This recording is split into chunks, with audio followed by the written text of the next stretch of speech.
आशा करता हूं आप सब बहुत अच्छे होंगे। मेरा नाम है सिद्धांत अग्निहोत्री, स्टडी ग्लोस पे आपका बहुत बहुत स्वागत है। दोस्तों हम बात करेंगे आज एस सोमनाथ की। देखो 2022 में 2022 में इन्होंने इसरो का कार्यभार संभाला। इससे पहले मेरे आइडल के सिवन थे। के सिवन इतने गरीब थे, पैरों में कुछ भी नहीं था पहनने के लिए, नंगे पैर चले जाते थे। 6-7 किलोमीटर स्कूल दूर था, बस उनके लिए पढ़ाई इंपॉर्टेंट थी। इतनी ज़बरदस्त कहानी है उनकी, आप ज़रूर सुनिएगा उनकी स्टोरी। केरल से आते हैं एस सोमनाथ, लेकिन अभी वैदिक यूनिवर्सिटी, पनिनी वैदिक यूनिवर्सिटी एमपी में ये भाषण दे रहे थे। कल इन्होंने भाषण दिया और उन्होंने बहुत बड़ी बात बोली। इन्होंने ये बोला, और ये इसरो के चीफ है, याद रखिएगा इसरो के चेयरमैन हैं, कि साइंस हो, मेटलर्जी हो, केमिकल हो, एविएशन हो, ये सब वेदों से आए हैं। वेदों से आए हैं, वेस्टर्न ने इसको रीपैकेज किया और हम पे चेप दिया, जो मैं बहुत टाइम से कहता आ रहा हूं।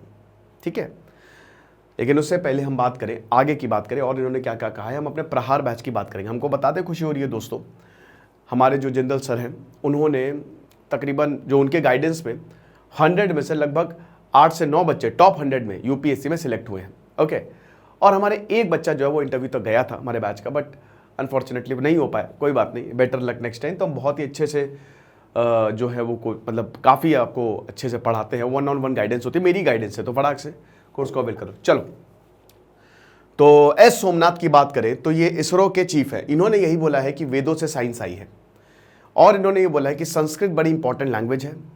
संस्कृत पे काफ़ी रिसर्च भी चल रही है। कंप्यूटर की लैंग्वेज है संस्कृत एक तरीके से।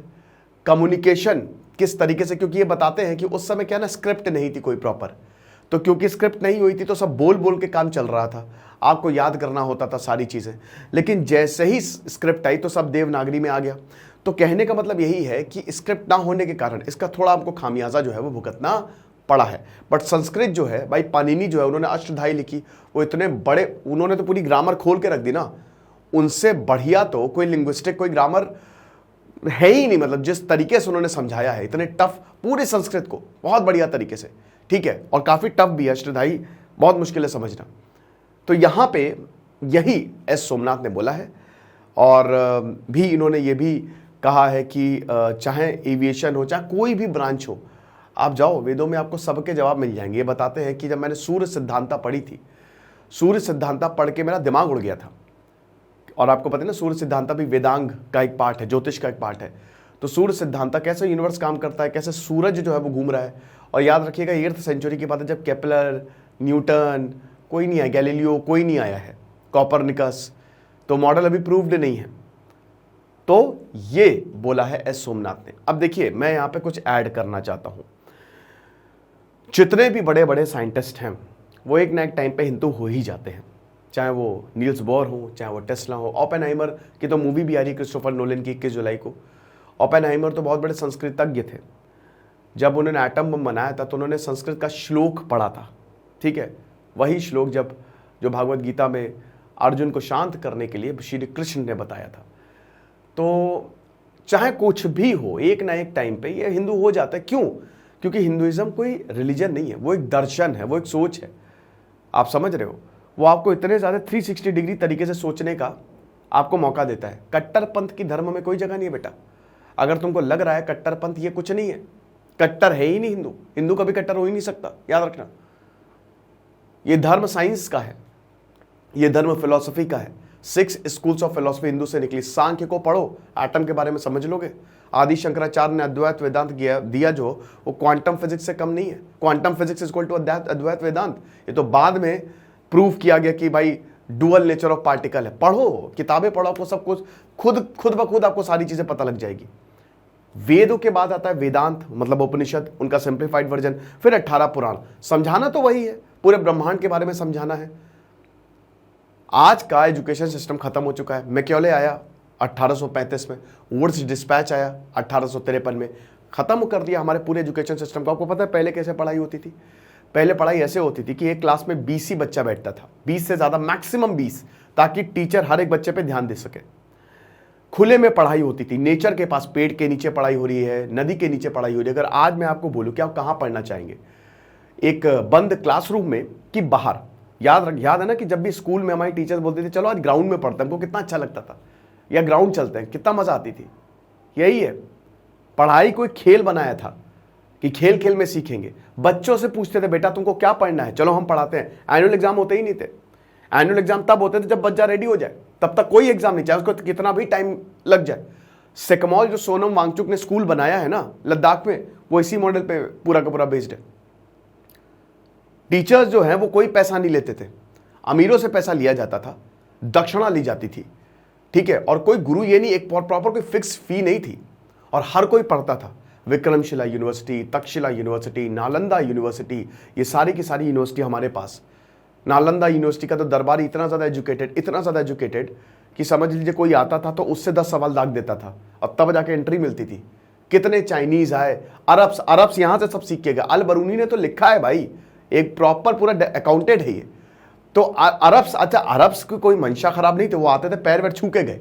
अरब्स ने फिर वेस्ट को दिया, और वेस्ट ने फिर पूरा उसको रिपैकेज करके, किसी की मंशा खराब नहीं है, याद रखिएगा ना। वेस्ट की खराब है, लेकिन आप ओन नहीं कर सकते कोई चीज़। हम मार्केटर अच्छे रहे नहीं है, क्योंकि भारत एक ज्ञान की धरती रहा है। जब यूरोप अपनी चड्डियों में था, तब हमारे यहाँ फिलॉसफी पूरी डेवलप हो गई, थिंकिंग, सब कुछ, एवरीथिंग वाज देयर, समझ रहे हो। तभी तो भारत को, क्योंकि इतने फ्री थिंकर्स आए, इतनी चीज़ें हुई, इसीलिए भारत गुप्ता एज जो है वो गोल्डन एज थी, साउथ की गोल्डन एज थी, समझ रहे हो। ये सारी चीज़ें हुई हैं यहाँ पे। तो इट इज़, आप समझो कि मतलब गजब है। और अगर इसरो के चीफ ऐसी बात बोल रहे हैं तो आप समझ ही सकते हो कि इसमें कितना वजन है। मैंने क्या बताया, एक ना एक टाइम पे आपको सवाल यहीं पे ही मिलेंगे, सवालों के जवाब, ठीक है। और फिर मैं बता रहा हूं कि इसमें कट्टरपंथ की कोई जगह है ही नहीं। अगर आपको लगता है कि कट्टर हो रहे हैं, ये कर रहे हैं, वह बेकार है, फिर ना, फिर वो तो हिंदू है ही नहीं, समझ रहे हो। तो ये है सनातन धर्म। वैसे आपको बता दूं, बोला जाता था। अच्छा, मैकॉले कमीशन आया, जब मैकॉले की मैं बात कर रहा था 1835 के बाद, तो उसने सब बदल दिया। उसने कहा कि सब बेकार है, सारे मदरसे बंद करवा दिए, सारे स्कूल्स बंद करवा दिए, सारे गुरुकुल बंद करवा दिए, कि बंद करो इसको, कुछ नहीं। अब यहाँ पे एक प्रॉपर फीस देनी होती थी, आप आओ फीस दे के आओ, 100 बच्चे हो गए। जैसे आज का जो प्रेजेंट एरा है, मैं हमेशा बोलता हूँ योग और ध्यान को तो कंपलसरी करना चाहिए। योग और ध्यान, it must be necessary for, it is necessary for all students, जितने भी पढ़ रहे हैं, क्योंकि आप उससे कंट्रोल करना सीखते हो। जब तक आप खुद को नहीं जानोगे तब तक कोई फायदा नहीं है, ठीक है। तो ये तो एक स्पेशल क्लास होनी चाहिए योग और ध्यान की, बच्चों को बताना चाहिए। लेकिन आज बच्चा देख रहे हो कितना परेशान, आप किसी बच्चे से पूछ लो, बच्चा छोड़ो पेरेंट से पूछ लो, फीस इतनी हो रही है, आसमान छू रही है। और ये ग्राउंड रियलिटी है, ये सच में प्रॉब्लम है। भारत का स्कूल मॉडल जो है ना, कॉलोनियल स्कूल मॉडल जो चला रहा है, बहुत बेकार है। अच्छे स्कूल में तो एक मिडिल क्लास इंसान पढ़ाने का सोच ही नहीं सकता, इतनी फीस है, इतना पैसा है वहाँ पे, ठीक है। तो ये देख के बहुत दर्द होता है। आज बच्चे का जितना वजन होता है तीसरी चौथी क्लास में, जितना बच्चे का वेट होता है, उससे ज़्यादा वेट उसके बक्से बैग का है, जितना वो टांग के ले जाता है ना। तो ये चीज़ें हमको समझनी पड़ेगी, सुधार करना पड़ेगा। डिप्रेसिंग, क्या कहते हैं कि वो डिप्रेसिंग मोड ऑफ एजुकेशन हमको नहीं चाहिए। तो ये सारी चीज़ें हैं। तो यही एस सोमनाथ ने इसी पे स्टिक किया, और एंशिएंट साइंस के बारे में यहाँ पे एमपी में वैदिक यूनिवर्सिटी में बताया। तो ये लेक्चर था, आई होप आपको अच्छा लगा होगा। बाकी जैसा कि हमने बताया कि हमारे प्रहार बैच को आप ज़रूर ज्वाइन करें, आपको बहुत ज़्यादा फायदा होगा। Thank you so much.